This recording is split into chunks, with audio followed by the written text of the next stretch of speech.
तो मोदी अकेला नहीं मिलता है। 140 करोड़ देशवासी मेरे पीछे खड़े होते हैं और तब जाकर के मैं सीना तान करके उनको हाथ मिलाता हूं। उनको भी लगता है यार कुछ तो है। लगता है कि नहीं लगता है? ये सब आपके एक वोट की ताकत है भाइयों।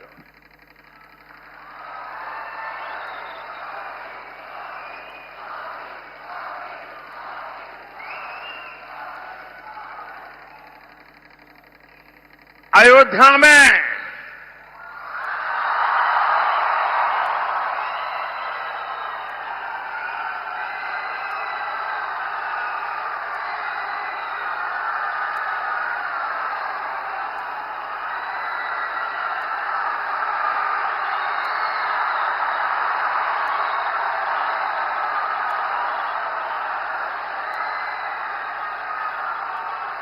साथियों, मेरे और आपके पूर्वजों ने,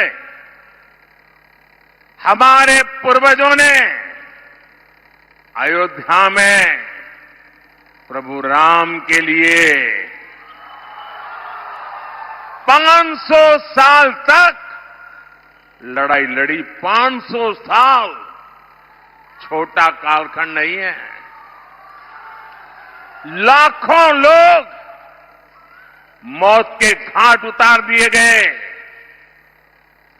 देश आजाद होने के दूसरे ही दिन प्रभु राम का मंदिर बनाने का निर्णय होना चाहिए था कि नहीं होना चाहिए था? दूसरे ही दिन ये काम होना चाहिए कि नहीं होना चाहिए था? लेकिन उन्होंने नहीं किया। साथियों, ऐसा काम करने के लिए 56 इंच का सीना लगता है।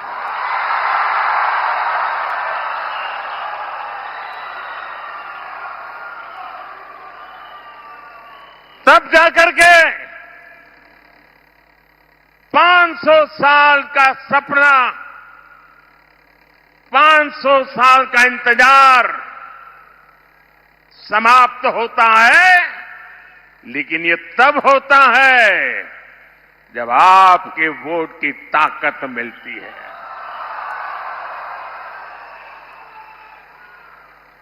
आज अयोध्या में प्रभु राम का मंदिर बना है। आपको अच्छा लगता है ना?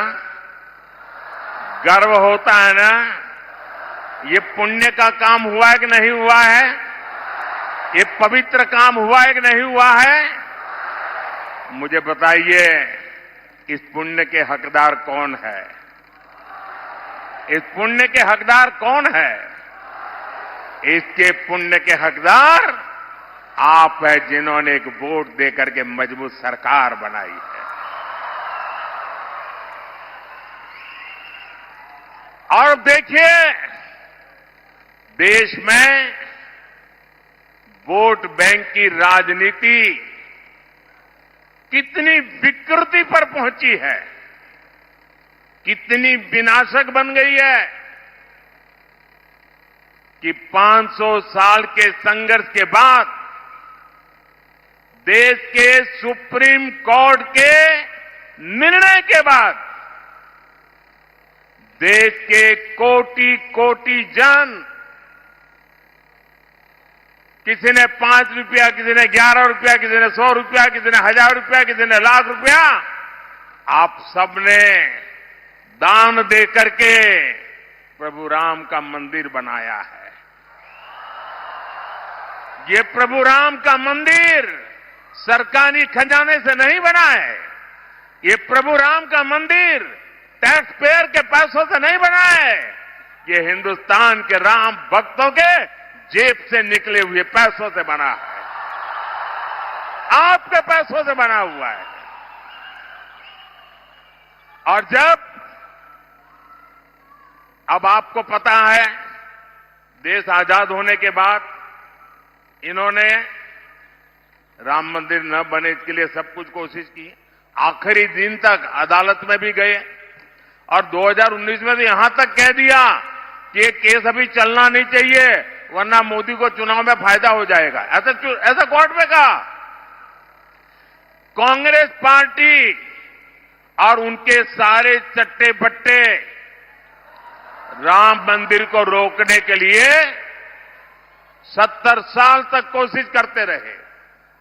उसके बाद सारे पापों को भूल करके, उनके सारे गुनाहों को भूल करके उनके घर गए, घर जाकर के सम्मानपूर्वक प्रभु राम की प्राण प्रतिष्ठा में कार्यक्रम में आने के लिए निमंत्रण दिया। ये कितना बड़ा मन है, निमंत्रण दिया। और इन्होंने क्या किया? प्रभु राम की प्राण प्रतिष्ठा के निमंत्रण को इन्होंने ठुकरा दिया। मेरे भाइयों बहनों, जिन्होंने रामलला का अपमान किया है, जिन्होंने निमंत्रण को ठुकरा दिया है, देश ऐसे लोगों को ठुकराएगा कि नहीं ठुकराएगा? कर्नाटका ठुकराएगा कि नहीं ठुकराएगा? आप लोग ठुकराएंगे कि नहीं ठुकराएंगे? और दूसरी तरफ कमाल देखिए, एक तरफ वोट बैंक के भूखे लोगों ने राम मंदिर का इतना बड़ा अपमान कर दिया, तो दूसरी तरफ अयोध्या में एक अंसारी परिवार है, शायद इकबाल अंसारी, उनका पूरा परिवार 2-2, 3-3 पीढ़ी से राम मंदिर के खिलाफ अदालत में केस लड़ रहा था और उसका कहना था कि बाबरी मस्जिद है, यहां राम मंदिर नहीं बनना चाहिए। 3-3 पीढ़ी अदालत में लड़ती रही, लेकिन जिस दिन सुप्रीम कोर्ट ने निर्णय किया तो उन्होंने कहा अदालत का निर्णय मेरे सर आंखों पर है। इतना ही नहीं, वो जीवन भर, उनके पिताजी भी जीवन भर अदालत में लड़ते थे, लेकिन जब राम जन्मभूमि के ट्रस्टियों ने उनको भी निमंत्रण दिया, कांग्रेस और उसके चट्टे बट्टों ने तो निमंत्रण को ठुकरा दिया। लेकिन ये अंसारी परिवार देखिए, ये अंसारी मुसलमान होने के बावजूद भी राम मंदिर प्राण प्रतिष्ठा में गए, पूरा समय बैठे, और इतना ही नहीं, उनका जो गनमैन था वो हिंदू था, तो उन्होंने गनमैन को एक लकड़ी की छोटा बना हुआ राम मंदिर की प्रतिकृति उसको भेंट में सौगात में दी। ये फर्क होता है भाइयों बहनों।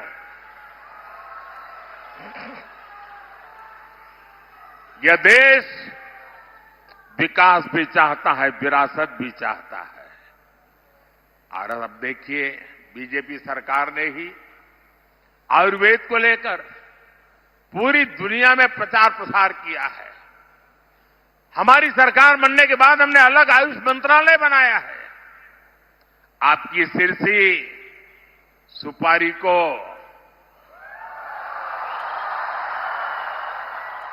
जीआई टैग यानी उत्तर कन्नड़ा की पहचान बीजेपी ने ही दी है। हमारे कर्नाटका में मिलेट्स, हमारे किसानों की बहुत बड़ा क्षेत्र है। कोई पूछता नहीं था, छोटे किसान परेशान थे कि मिलेट को करूं क्या। ये बीजेपी, मैंने यूएन को कहा ये सुपर फूड है, ये एनवायरमेंट फ्रेंडली खेती है, और यूएन ने इंटरनेशनल मिलेट डे मनाया और मिलेट ईयर मनाया। और आज जिसको आप श्री अन्न कहते हैं ना, जिसको आज हम पूरे देश में श्री अन्न के रूप में जानते हैं, आज मिलेट की पूरे दुनिया में मांग बढ़ी है और उसका लाभ कर्नाटका के किसानों को मिल रहा है। साथियों, जब आपका अपने पर भरोसा हो ना, अपने देश पर भरोसा हो, अपने देश की हर बात पर भरोसा हो, तो दुनिया भी आपकी बातों पर भरोसा करती है। हमने मिलेट मना का इतना बड़ा अभियान चलाया। पिछले वर्ष मैं अमेरिका के राष्ट्रपति जी ने मुझे अपने घर पे बुलाया था। बहुत बड़ा भोज रखा था और देश का मैं शायद पहला प्रधानमंत्री था जिसके लिए इतना बड़ा समारोह किया गया था। पूरे अमेरिका के बड़े बड़े दिग्गज लोग वहां भोजन समारोह में थे और क्या मजा था उसका। हर एक के टेबल पर ये हमारा जो मिलेट्स है ना, उसकी चीजें बना करके परोसी गई थी। ये सुनते हैं तो आपको गर्व होता है कि नहीं होता है? कनाडा के खेत में पैदा हुआ मिलेट अमेरिका के व्हाइट हाउस में टेबल पर जब परोसा जाता है, कौन कनाडा के व्यक्ति होगा जिसको गर्व नहीं होगा? साथियों, बीजेपी सरकार इस क्षेत्र की फिशरमैन कम्युनिटी के विकास के लिए भी कमिटेड है। हमारी सरकार है जिसमें फिशरमैन के लिए अलग मंत्रालय बनाया गया। आजादी के इतने साल के बाद पहली बार फिशरमैन के लिए किसान क्रेडिट कार्ड की सुविधा बीजेपी ने दी। पहली बार 20,000 करोड़ की मत्स्य संपदा योजना बीजेपी ने बनाई। अब बीजेपी ने अपने मैनिफेस्टो में फिशरमैन के लिए प्रोडक्शन और प्रोसेसिंग क्लस्टर बनाने की घोषणा की है और इसका भी बड़ा लाभ हमारे जो मछुआरे भाई बहन हैं उस पूरे समाज को मिलने वाला है। साथियों, बीजेपी के प्रयासों से अलग यहां की कांग्रेस की सरकार कर्नाटका को तबाह करने में जुटी है। कांग्रेस क्राइम को कंट्रोल करने के बजाय एंटी सोशल और एंटी नेशनल माइंडसेट को बढ़ावा दे रही है। हुबली में कुछ दिन पहले हमारी एक बेटी के साथ जो हुआ, उसे देखकर पूरा देश चिंतित है। हर मां बाप को कर्नाटका में अपनी बेटी की चिंता सता रही है। किसके कारण? कांग्रेस के पाप के कारण।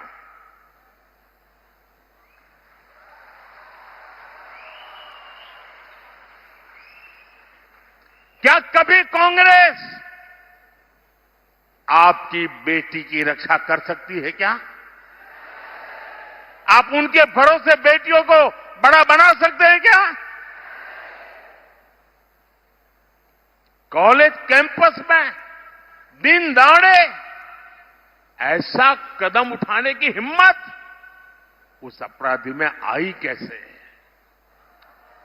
उन्हें पता है वोट बैंक के भूखे लोग कुछ दिन के बाद उनको बचा लेंगे, इसलिए ये पाप करने की हिम्मत आती है। भाई,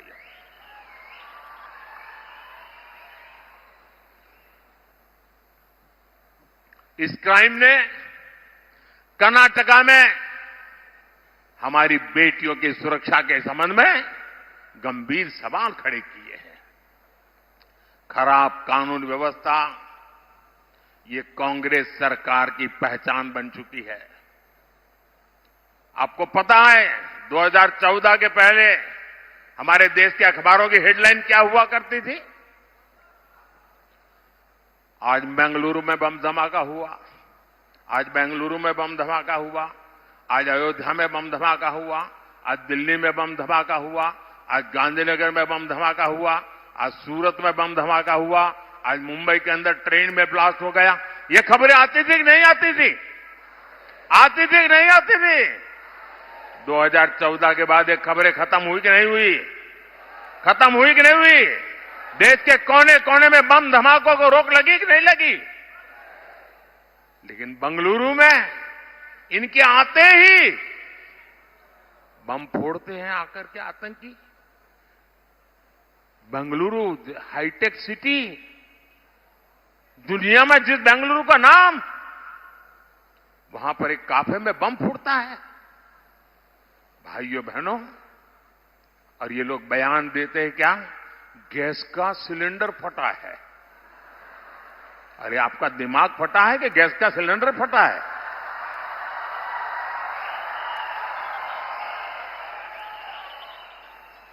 हो क्या गया इन लोगों को? और जब मामला एनआईए के पास गया तब जाकर के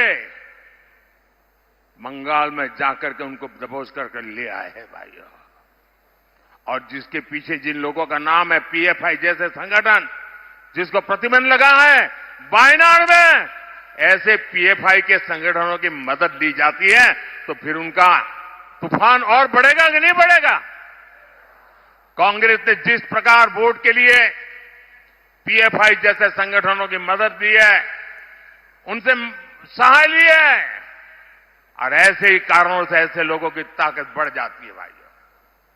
कांग्रेस का ट्रैक रिकॉर्ड आतंकियों के मारे जाने पर आंसू बहाने का आपको याद होगा। दिल्ली में आतंकी घटना घटी थी, कांग्रेस की एक नेता आंसू बहा रही थी कि आतंकी क्यों मारा गया। ये मैं नहीं कह रहा हूं, कांग्रेस के नेता कह रहे हैं।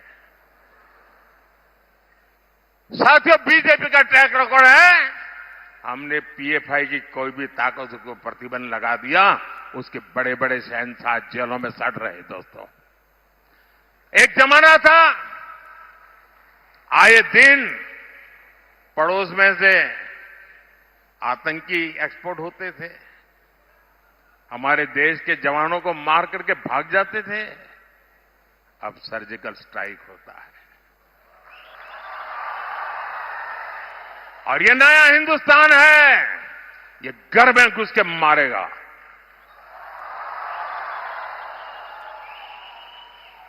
साथियों, कल से एक कांग्रेस के साहजादे एक बयान से पूरे देश में हंगामा हो रहा है। साहजादे का कहना है कि हजारों वर्षों से राजा महाराजा हमारे देश में हुए, वे सब अत्याचारी थे, लूट लेते थे। क्या आप इनसे सहमत हैं क्या?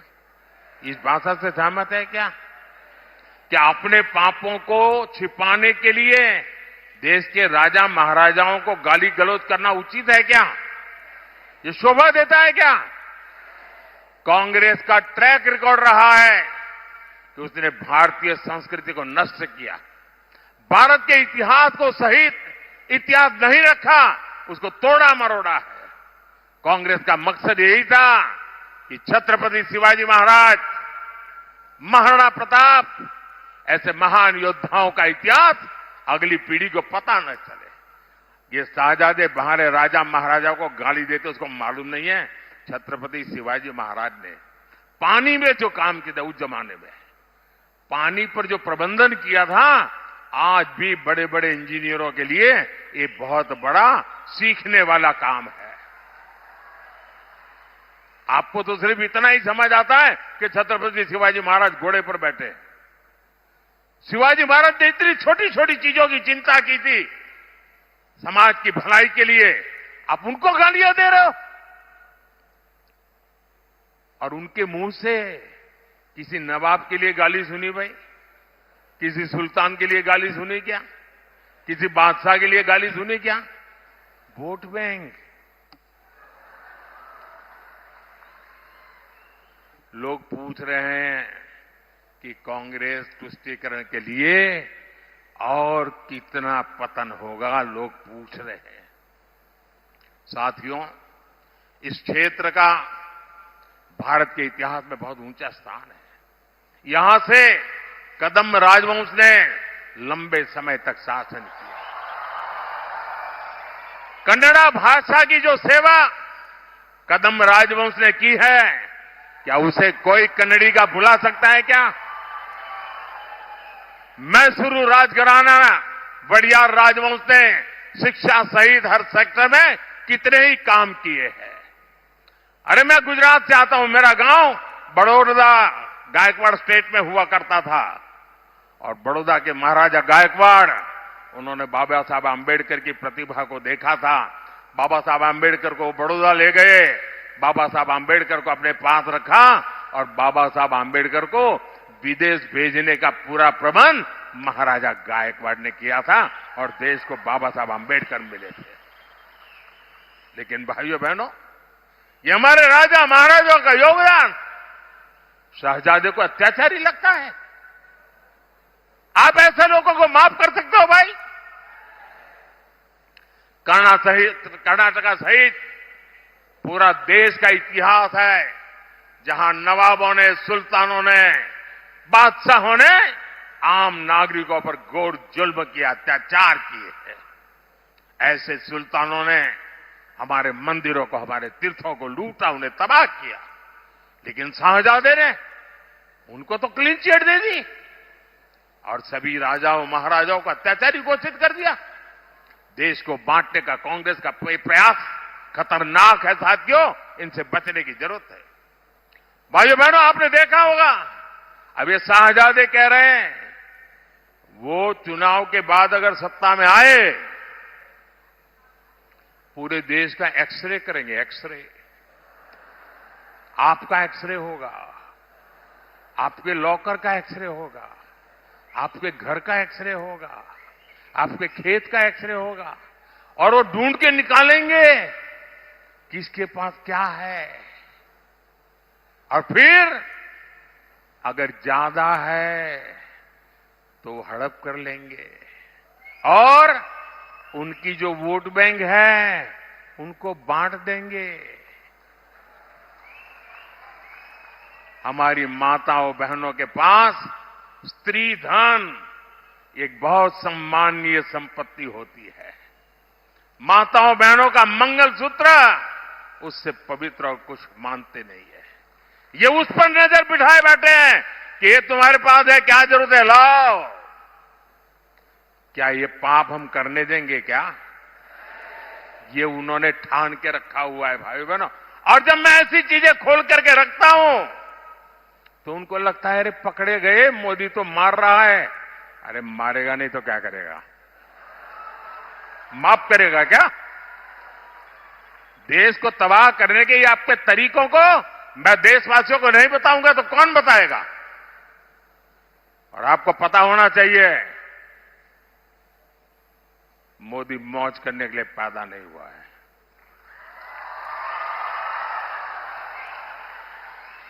परमात्मा ने मोदी को आपकी सेवा के लिए ही पैदा किया है।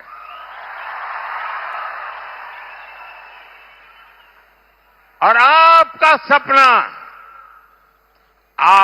सपना ही मोदी का संकल्प है।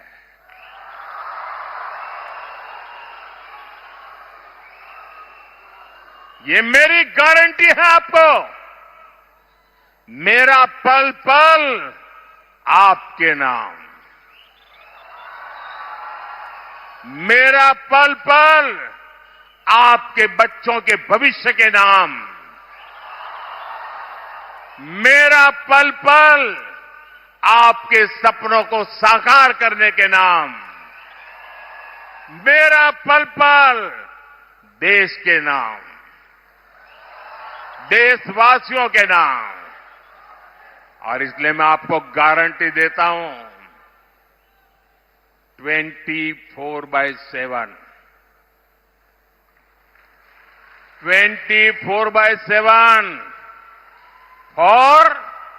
2047।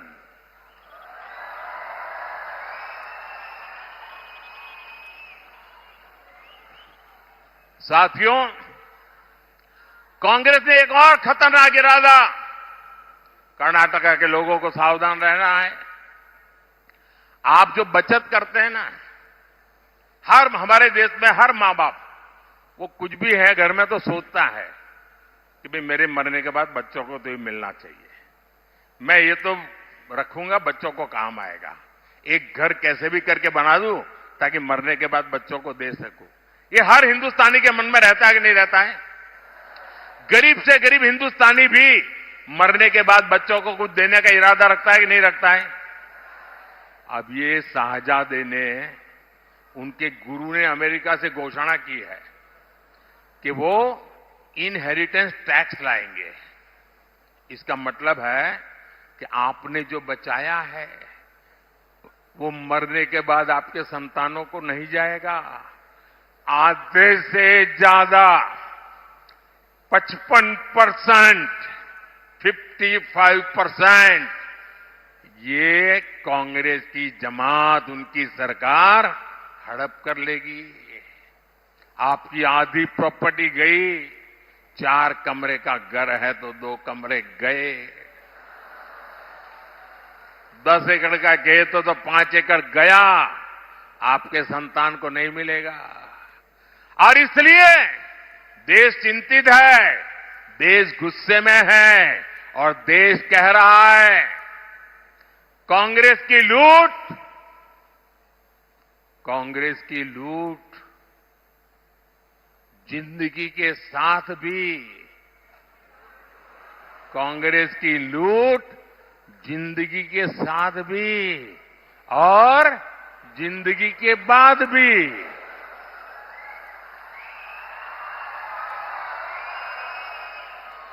भाइयों और बहनों, कांग्रेस ने अपने 6 दशकों के शासन में ट्राइबल समाज को पूरी तरह नजरअंदाज कर दिया।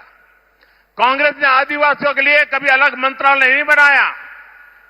बीजेपी सरकार ने आदिवासी मंत्रालय भी बनाया और 10 सालों में बजट भी 5 गुना बढ़ाया। बीजेपी सरकार के प्रयासों से अब देश के ट्राइबल समाज का एक नया आत्मविश्वास पैदा हुआ है। और अभी हमारे प्रहलाद जी वर्णन कर रहे थे, द्रौपदी मुर्मू जी पहली आदिवासी महिला देश की राष्ट्रपति बनी है, उसका भी वर्णन कर रहे थे।